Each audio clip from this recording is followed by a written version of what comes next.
여러분 출애굽기가 어떤 성경일까요? 출애굽기. 네, 여러분들 잘 알고 있듯이 이스라엘 민족이 애굽을 탈출하는 과정을 설명한 책입니다. 그런데 저는 출애굽기를 묵상할 때마다 떠오르는 단어가 따로 하나가 있습니다. 그건 뭐냐면은 바로 예배입니다. 예배.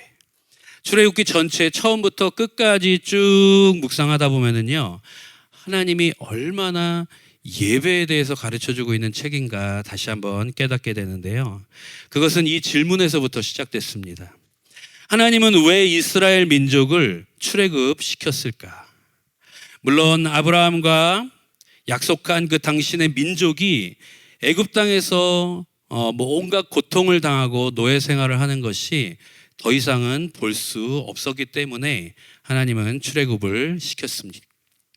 그러나 그 이스라엘 민족이 광야에 와서 모세에게 불만을 터뜨렸던 그 장면만 봐도 우리는 노예로 살았지만 애굽에서 누울 집도 있었고 그리고 먹을 것도 있었고 또 그들이 말하는 게 진짜인지는 모르겠지만 때로는 풍족하게 고기도 먹었다라고 얘기를 했는데요. 아무튼 광야의 삶보다는 더 좋은 삶을 살았던 것은 확실해 보입니다. 그렇기 때문에 그것이 출애굽을 시켰던 진짜 목적은 아니라는 것을 알게 됐죠. 그렇다면 하나님께서 출애굽 사역을 시킨 진짜 이유는 뭘까? 그 진짜 이유는요, 400년의 시간이 지나면서 애굽에서 생활을 했던 이스라엘 민족이 세대가 바뀌고 너무 시간이 오래 지나다 보니까는 하나님을 조금씩 잊어버리고 그리고 그 애굽의 환경에 물들어서 이방신을 예배하고 그리고 우상을 섬기는 모습을 하나님은 더 이상 볼 수 없었던 것입니다. 이제는 하나님을 예배하지도 않는 이스라엘, 그리고 하나님만 예배할 수 있는 환경도 아니었던 그 애굽이었기 때문에 하나님은 이스라엘 민족을 출애굽시키기로 작정하신 거죠. 오늘 함께 읽은 본문 24장 4절부터 11절까지는 읽지 않았지만 쭉 보면은요, 하나님과 이스라엘이 맺은 시내산 언약이라고 합니다. 이 부분을 시내산 언약, 역사적인 사건이에요. 이 시내산 언약의 체결로 인해서 이스라엘은 하나님의 유일한 선민이 됩니다. 새로운 신분을 얻게 되는 건데요, 이 사건을 두고 신학자들은 이스라엘 역사의 본격적인 출발이다라고 이야기하는 사건입니다. 주목해야 할 것은요, 이 시내산 사건 이후 25장부터 출애굽 25장부터는 어떤 사건이 나오냐면 하나님이 하나님을 예배하는 곳 성막에 대해서 자세히 설명해 주고 있습니다. 지금으로 말하면 예배당이겠죠. 이 예배당을 어떻게 만들고 어떤 재료로 만들고 몇 센치로 자르고 어디에 두고 하나님께서는요, 정확하게 25장부터 이 성막에 대해서 이야기를 하고 있는 것을 우리가 보게 됩니다. 이를 통해 알 수 있는 것은 하나님께서 나 외에 다른 신을 두지 말라 첫 계명으로 말씀해 주신 것처럼 하나님의 자녀들과 늘 가까이 만나고 예배 받으시고 싶어 하신다는 것입니다. 사랑하는 우리 청년 여러분, 예배 받으시기에 합당하신 분이 바로 우리 하나님이시고, 그리고 우리 예배를 가장 즐거워하시는 분이 또한 우리를 지으신 목적이 바로 하나님께서는 예배 받으시기 위함이다라고 말씀하신 것을 절대 잊지 말고 늘 하나님을 예배하는 우리 청년들 되시길 주님의 이름으로 축복합니다. 아멘. 오늘 본문 말씀을 계속 제가 읽고 묵상하면서 이 시내산 언약 안에도 예배에 대한 하나님의 마음이 고스란히 담겨 있다는 걸 볼 수 있었어요. 그것을 함께 나누면서요, 현재를 살고 있는 우리 청년 예배자들에게도 동일하게 하나님께서 주시는 이 예배에 대한 약속, 짧게 3가지를 함께 나누어 보기를 원합니다. 첫 번째는요, 하나님과 우리의 예배에 대한 약속 첫 번째는 예배의 주인이신 하나님께만 집중해야 된다는 것입니다. 함께 읽을게요. 시작. 예배의 주인이신 하나님께만 집중해야 합니다. 1절과 2절을 다시 한번 볼게요. 또 모세에게 이르되 너는 아론과 나답과 아비후와 이스라엘 장로 70명과 함께 여호와께로 올라와 멀리서 경배하고 너 모세만 여호와께 가까이 나아오고 그들은 가까이 나오지 말며 백성은 너와 함께 올라오지 말지니라. 너무나 자세하게 지금 말씀하고 계시죠. 모세 너는 어디 있고 누구는 어디 있고 어디 있고 너는 멀리 있고 넌 가까이 와. 이렇게 지금 명령하고 있는 거예요. 여러분 결혼식 청첩장 받은 사람들만 올 수 있죠. 그렇죠? 왜 그럴까요? 결혼식의 주인이 신랑 신부기 때문에 그래요. 그 청첩장을 주는 사람이 결혼식의 주인이기 때문에 그래요. 여러분 예배에는 누가 올 수 있나요? 하나님께 부르심을 받은 사람들만 올 수 있는 것입니다. 여러분 나의 의지와 나의 생각으로 예배해 왔다고 생각하면 큰 착각입니다. 절대 그렇지 않죠. 하나님께서 허락하시지 않으면 여러분들이 이 자리에 있을 수 없습니다. 죄인된 우리가 하나님께 예배할 수 없음을 꼭 기억해야 합니다. 어떤 사람은 이렇게 얘기해요. 이렇게 기도해요. 하나님, 내가 정말 어려운 상황, 이렇게 정말 예배에 도저히 올 수 없는 이 상황에도 내가 목사님 생각해서 내가 우리 목자 생각해서 내가 왔어요. 하나님 생각해서 왔어요. 저 복 주세요. 아닙니다, 여러분. 그리고 또 어떤 사람은요, 하나님의 자리를 가로채기도 해야 돼. 가로채기도 해요. 내가 주인이 되어 하나님께 드리는 찬양과 기도를 평가합니다. 예배의 부족함을 지적하죠. 말 그대로 하나님이 계셔야 할 자리에 앉아서 예배를 보고만 가는 사람들이 있습니다. 그렇다면 어떤 마음이 예배의 주인 되시는 하나님을 인정하는 것일까? 1절 다시 한번 보면은요, 여호와께 올라와 멀리서 어떻게 하라고 합니까? 경배하라고 합니다. 경배하고. 이 경배하다라는 말의 히브리어 원어는요, 샤하라는 구약 성경에서 예배라는 의미로 가장 많이 표현된 단어가 바로 샤하, 이 경배하다라는 것입니다. 또 다른 뜻은 이런 뜻이 있어요. 몸을 구부리다, 납작 엎드려 절하다. 왕 앞에 나오는 신하의 모습입니다. 주인 앞에 나오는 노예의 모습인 것이죠. 이렇듯 예배의 주인이신 하나님 앞에 우리는 종의 마음으로 겸손히 예배해야 되는 것입니다. 저는 현대 예배의 문제, 예배 가운데 가끔 이런 생각을 해요. 시간이 지나면서 현대 예배 가운데 하나님은 그대로신데 예배자들의 편의는 점점 좋아지는 것이 아닐까. 푹신해지는 의자, 그리고 성경책 없이도 딱딱 나오는 PPT, 그리고 집에서도 편하게 예배할 수 있는 영상 서비스. 물론 이런 것들 다 없애자고 이야기하는 것은 아닙니다. 그리고 일부러 불편해야 된다라고 이야기하는 것은 절대 아니죠. 다만 그 편안함들로 인해서 샤하, 하나님을 경배하는 그 마음마저 편안해지지 않기를 여러분 소망합니다. 계속해서 본문 3절은요, 이스라엘 백성이 하나님께 어떻게 예배 가운데 집중하고 있는가를 이야기해주고 있어요. 3절, 모세가 와서 여호와의 모든 말씀과 그의 모든 율례를 백성에게 전하매 그들이 한 소리로 응답하여 이르되 여호와께서 말씀하신 모든 것을 우리가 준행하리이다. 이렇게 말씀하고 있는데요, 여기서 한 소리로 응답하여 라고 말하고 있습니다. 모든 예배자가 같은 마음과 같은 생각을 가지고 응답하고 있다는 것이에요. 모세가 전하는 하나님의 말씀에 집중하고 있었다는 것이죠. 말씀이 선포될 때 누구 하나 다른 생각, 다른 행동 없이 그 말씀에서 눈과 귀를 떼지 않고 있는 이스라엘 민족을 우리는 볼 수 있습니다. 그리고 또한 여기서 준비된 예배를 드리고 있는 것을 우리가 볼 수 있는데요, 특별히 이 말씀은 우리 찬양팀에게 많이 제가 부탁드리고 싶은 말이에요. 여기서 한 소리라고 번역된 콜 에하드라는 단어는요, 역대하에 등장을 하는 말씀입니다. 역대하, 제가 사실 주일날 찬양 인도하러 올라갈 때 저는 앞에 잠깐 서가지고 짧게 기도를 해요. 어떤 짧게 기도하냐면요, 역대하 5장 1, 2, 3, 4라고 짧게 기도하고 찬양 인도를 하러 올라갑니다. 그건 뭐냐면요, 역대하 5장 11절부터 14절 말씀이 하나님께서 저를 사역자로, 목사로 부르실 때 주신 말씀이에요. 그 말씀이 무슨 말씀이냐면은, 다윗이 솔로몬이 성전을 다 짓고 그때 이제 봉헌 예배를 드리는 첫 번째 그 예루살렘 성전을 하나님께 봉헌 예배로 드릴 때 그 역대하 5장 11절에서 14절까지 기록되어 있는 말씀인데요. 그 말씀에 보면은 이런 말이 나옵니다.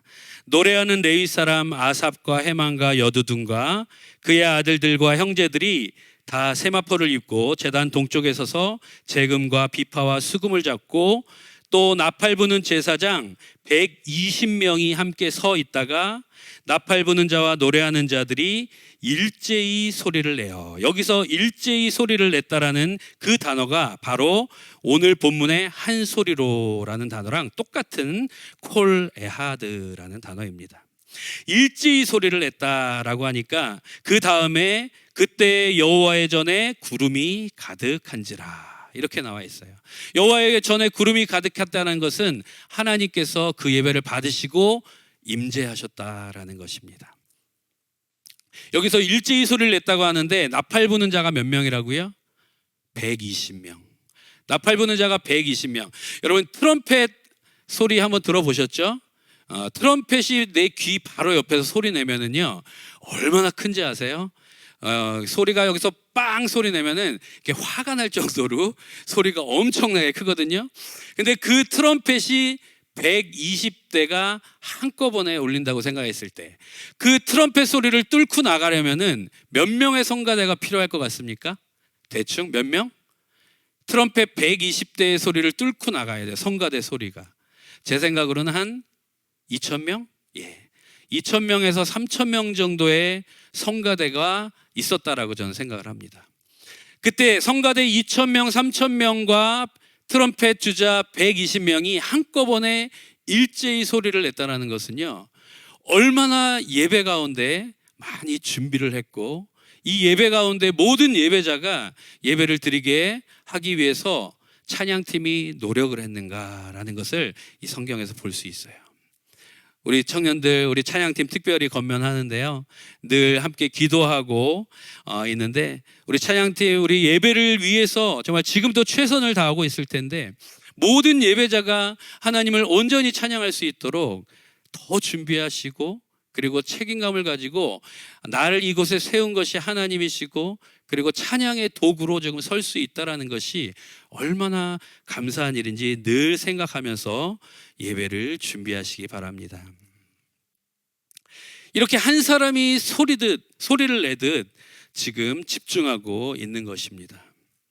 사랑하는 청년 여러분, 우리 예배의 진정한 주인은 하나님이십니다. 그리고 하나님이 부르시지 않으면요, 우리는 예배로 나올 수가 없는 연약한 존재임을 늘 기억하시기 바랍니다. 그리고 예배로 부르신 은혜에 더욱더 감사하시고요, 그리고 하나님의 그 말씀에 엎드리며 나아가서 그 말씀에 집중하여 늘 응답하는 우리 청년들의 예배 되기를 주님의 이름으로 축복합니다.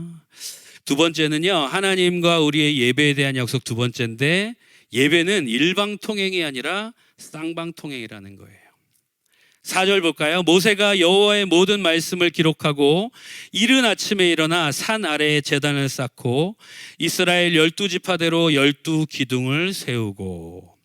하나님을 상징하는 제단이 있습니다. 그리고 이스라엘 민족을 상징하는 12개의 기둥을 지금 세워놨어요. 이 언약의 한쪽에 일방적인 계약이 아닌 이 언약은 양쪽 모두가 참여하는 그런 쌍방 계약이라는 것을 지금 모세는 이야기하고 있는 것입니다. 6절에 보면은요, 모세가 피를 가지고 반은 여러 양푼에 담고 반은 제단에 뿌리고, 8절 볼까요? 모세는 그 피를 가지고 백성에게 뿌리며 이르되 이는 여호와께서 이 모든 말씀에 대하여 너희와 세우신 언약의 피니라 라고 말씀하고 있습니다. 여러분, 계약할 때 대충 쉬운 계약하면 어떤 도장으로 찍죠? 그냥 막도장 하나 이렇게 파가지고 도장 찍죠. 계약이 됩니다. 근데 정말 중요한 계약할 때, 집을 팔고 사고 하는 계약을 할 때 어떤 도장을 쓰죠?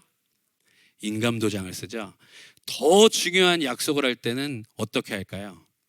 서로 피를 나눕니다. 피를, 그죠? 예, 피를 나누고 우리 이제 형제여 막 이러면서 영화 보면 그런 거 많이 나오는데, 지금 피를 나누고 있는 거예요. 하나님과 이스라엘 민족이 지금 피의 언약을 하고 있는 것이죠. 이 쌍방 계약이 이루어짐을 나타내는 것은 계약 조건이 있는데요. 하나님은 이스라엘 민족에게 복을 주시겠다라고 약속하시는 것이고, 이스라엘 백성은 하나님의 모든 말씀에 준행하고 예배하겠다라는 약속이 이제 피의 언약으로 이루어진 것입니다. 이렇게 쌍방 계약이 이루어진 것처럼요, 우리의 예배 가운데도 쌍방으로 대화가 진행이 돼야 된다라는 것인데요. 마태복음 26장 28절을 한번 볼까요?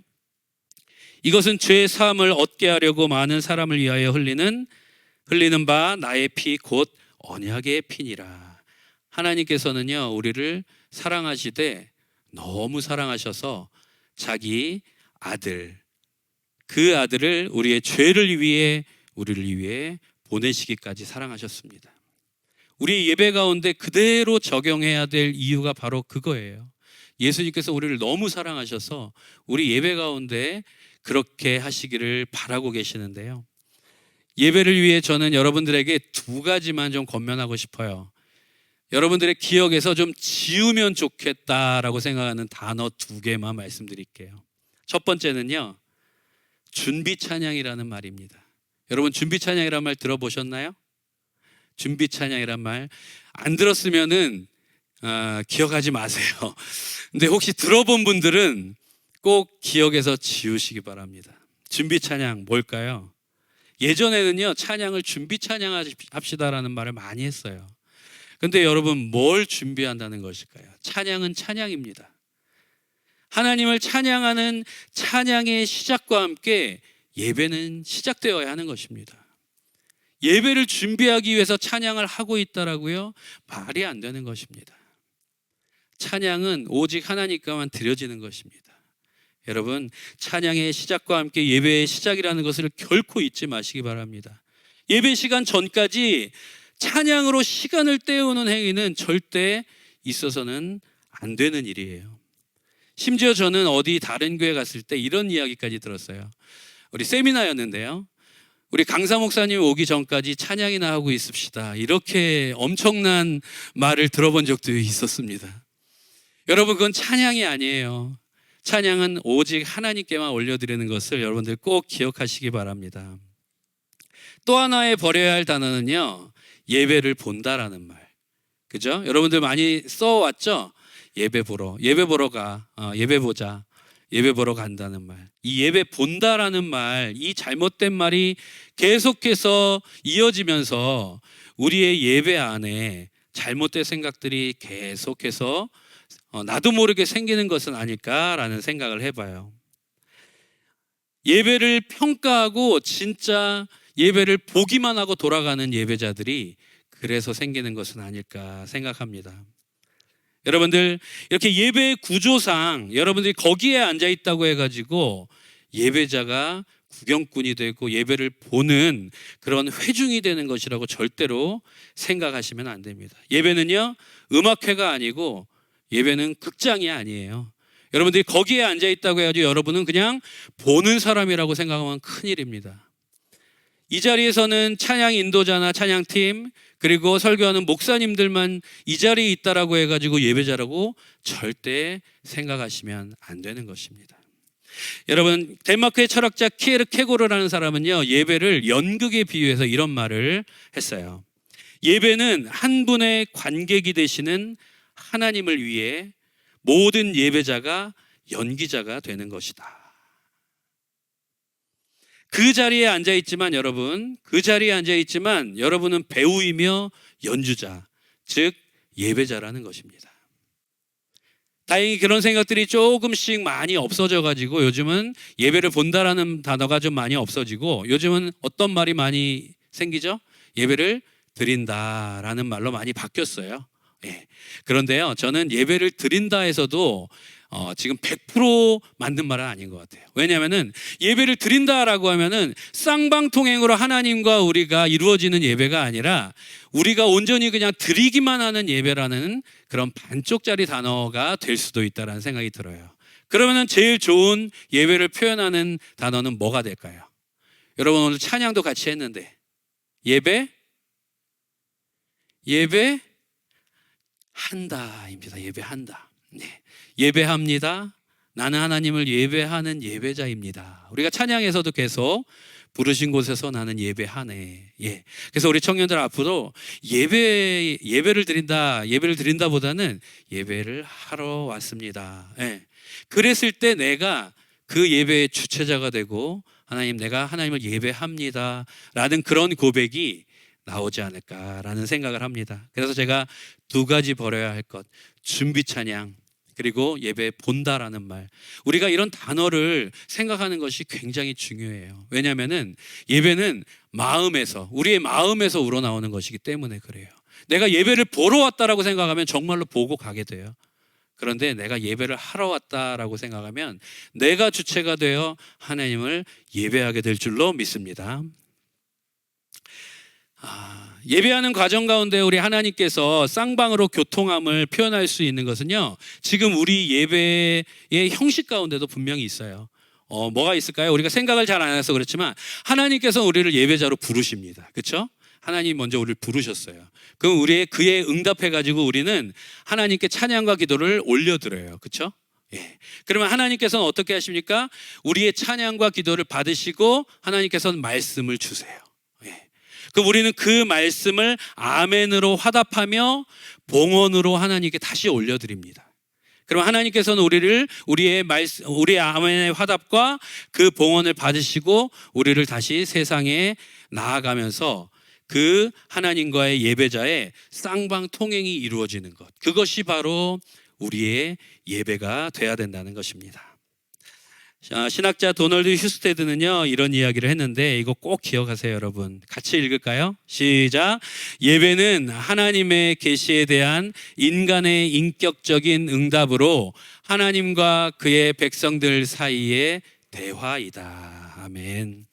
간절히 바라기는 우리 청년들이 예배할 때마다 하나님과 기쁨의 대화를 나누는 우리 모두가 되기를 주님의 이름으로 축복합니다.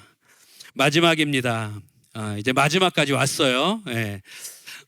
마지막은 예배를 통해 하나님과 교제하는 기쁨을 누리게 된다는 것이에요. 오늘 본문 9절에 10절에 보면요, 모세와 아론과 나답과 아비후와 이스라엘 장로 70인이 올라가서 이스라엘의 하나님을 보니라고 되어 있는데요, 1절에서 아까 우리가 읽었던 1절에서는요, 너는 저 멀리 있고 모세만 와 이렇게 얘기하시던 그 하나님이 멀리서 경배했다고 했는데 이 10절에 와서는 이스라엘의 하나님을 보니라고, 하나님을 직접 만나고 있는 상황이에요. 놀라운 광경 아닙니까? 게다가 더 나아가서 11절에 보면은 그들은 하나님을 뵙고 먹고 마셨더라. 하나님과 먹고 마시는 은혜를 나누게 됩니다. 하나님을 본 자들은요, 죽게 됩니다. 그런데 어떻게 이렇게 가능했을까요? 그것은 바로 언약의 피의 그 뿌림으로 인해서 하나님과 이스라엘 간의 그 언약이 성취되었기 때문에 함께 교제를 나누는 것입니다. 지금으로 말하면 우리가 하나님을 예배하고 쌍방으로 하나님께 나아갈 때 우리의 예배 가운데 하나님은 우리와 교제를 나누신다라는 것이죠. 사랑하는 청년 여러분, 우리 신앙생활에 있어서 예배의 중요성을 강조하는 것은요, 아무리 강조해도 과하지 않다고 저는 생각합니다. 예배의 성공은요, 모든 신앙의 출발점이기 때문에 그래요. 출발이 좋아야 우리 사역 가운데 귀한 열매를 맺을 수 있기 때문입니다. 이제 말씀을 마무리하면서요, 우리 청년들에게 오늘 말씀으로 인해서 꼭 가지고 가야 할 적용 한 가지만 부탁드리고 말씀을 마치려고 합니다. 여러분 지금까지 했던 거 다 까먹으셔도 좋아요. 지금부터 말씀드리는 적용 한 가지만 꼭 기억하고 가시면 좋겠는데요, 이제 우리가 해야 된다라는 것이죠. 우리가 5절을 함께 볼까요? 5절을 함께 보면 이런 말씀이 나와요. 이스라엘 자손의 청년들을 보내어 여호와께 소로 번제와 화목제를 드리게 하고. 같이 읽을까요? 시작. 이스라엘 자손의 청년들을 보내어 여호와께 소로 번제와 화목제를 드리게 하고. 아멘. 모세는 지금 청년들에게 예배의 주체가 되게 했어요. 왜 그럴까요? 그 예배가 계속해서 연결하기 위해서. 모세는 이스라엘의 다음 세대에게 예배의 중요성과 그리고 올바로 예배할 수 있는 그 방법을 전수하였고요. 그리고 우리 청년들은, 이스라엘의 청년들은 그 모세의 그 명령에 따라 그 예배를 잘 이어갔습니다. 제 생각에는요, 여기 5절에 나오는 이 청년들 가운데 저는 모세의 뒤를 이어서 이스라엘의 지도자가 된 여호수아가 분명히 있었을 거라고 생각을 해요. 여러분, 저의 청년의 때의 모습을 돌아보면요, 사실 예배했던 기억과 찬양했던 기억밖에 없습니다. 사실 여러분, 저 20대까지만 해도 60kg였습니다. 몸이 이래봬도 몸이 이래봬도 군대 가기 전까지는 60kg였어요. 쇠꼬챙이 같이 말랐는데 1시간 동안 뛰면서 찬양을 했어요. 지금은 후렴까지도 못 갑니다. 뛰면서 찬양하면 한 곡도 못 해요. 여러분, 근데 저는요, 그때에 하나님을 뛰면서 예배하고 하나님을 뛰면서 그 찬양했던 그 기억으로 지금도 사역하고, 그리고 그 마음으로 지금도 하나님을 예배하고 사역하고 있습니다. 그 기억이 얼마나 소중한지 제 평생을 끌고 가는 예배에 힘이 되고 예배의 원동력이 되는 것을 전 지금도 느껴요. 여러분들, 지금 이제 센텀 영안교회 예배의 주체가 되어야 돼요. 여러분이 정말 이때에 하나님을 온전히 예배하고 하나님을 온전히 뛰면서 그렇게 기쁨을 누리면서 예배했던 기억이요, 여러분의 40대, 50대, 아니 여러분이 백발이 되어서 한 발짝도 뛰기 힘들 때까지, 그때까지 하나님을 예배하는 힘이 될 줄로 저는 믿습니다. 또한 그 여러분들의 모습을 보고 그 다음 세대가 또 여러분들의 모습을 보면서 하나님을 예배하게 될 줄로 믿습니다. 그렇게 하나님을 예배하는 우리 센텀 영안교회 미래, 우리 이 자리에 계신 우리 청년들 되시기를 주님의 이름으로 간절히 축복합니다. 아멘.